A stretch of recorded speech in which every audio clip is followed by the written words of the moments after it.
Hello guys, আসসালামু আলাইকুম। আমরা চলে এসেছি মাঠের ভিতর।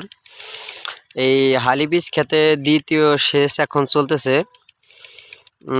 এখানে যদি বলে একজন সার, হ্যাঁ সার দেওয়া হয়েছে, ইউরিয়া সার দেওয়া হয়েছে, ডিএপি সার দেওয়া হয়েছে, এই তারপর ভিটামিন দেওয়া হয়েছে, সালফার দেওয়া হয়েছে, এগ্রো পাউডার দেওয়া হয়েছে, আরও কিছু ওষুধ আছে, হয়তো কিছুটা পটাশ সারও কিন্তু দেওয়া হয়েছে এখন।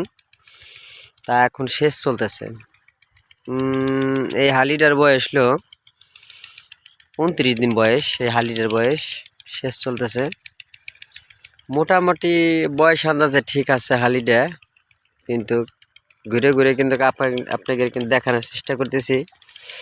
এই ভিডিওর যারা দেখতেছেন তারা সাবস্ক্রাইব করে দিন, কমেন্টে জানাবেন আপনাদের মতামতটা।